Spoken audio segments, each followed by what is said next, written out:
Ngayon po ay bibili tayo battery ng ating motor. Tingin muna tayo ng battery. Kunin muna natin yung ating battery sa opisina. Sa tunay ay nakakahiya sa aking mga kapitbahay sapagkat napakaingay ng motor, lalo na pag cold start. Naku po, galit na galit ang makina. Tabi-tabi pa naman kami dito. Sa aking mga kapitbahay, pasensya na po.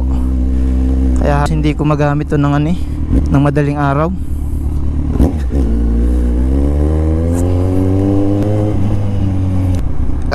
Ingay.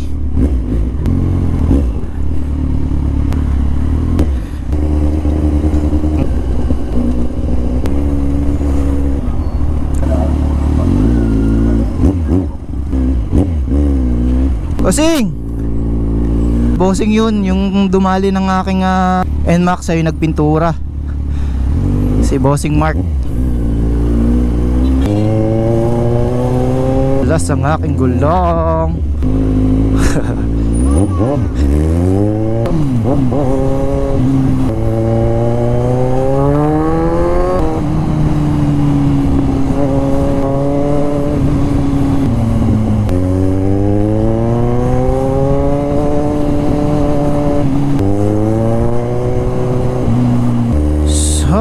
Yun po, no, malapit na tayo sa opisina.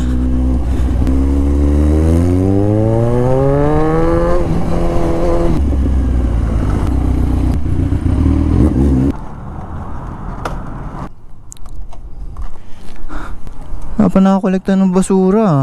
Shout out tayo kaya Barangay Lumang Bayan.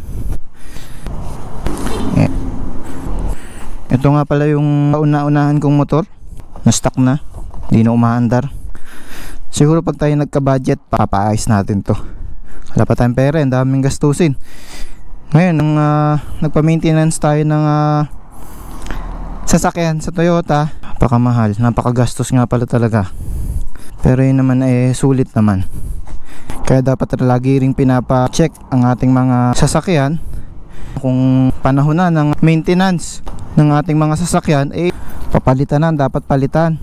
Mahirap naman yung kung kailan tumirik, tsaka natin papaayos. Eto, nasa na yung ating screwdriver. Ito. Tanggalin natin to.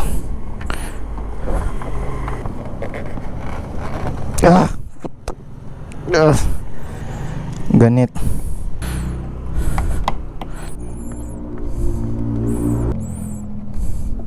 Ayos. Iwasa pala to.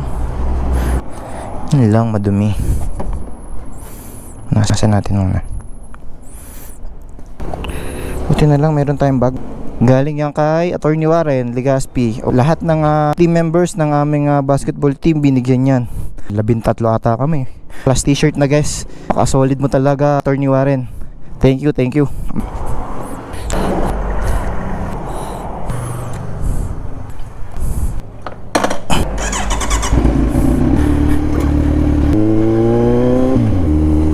Solid, ang bigat. Bigat ng aking bag.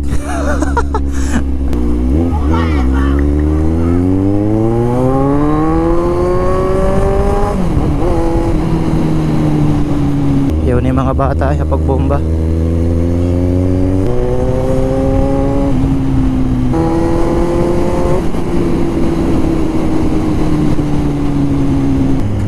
Init.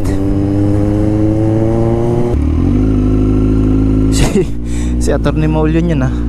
Ito Century. Kay Amaron muna tayo. Ang ganda ng panahon dito sa Calapan. Napakainit.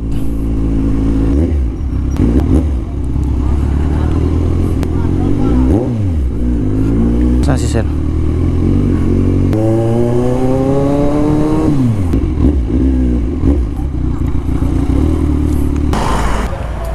Wala ho? Ay, wala. 6.3 amperes. 5 amperes lang ho. Ako, wala pala si Amaron. Motolite, ano? Sa central, ano? Lobat na tayo.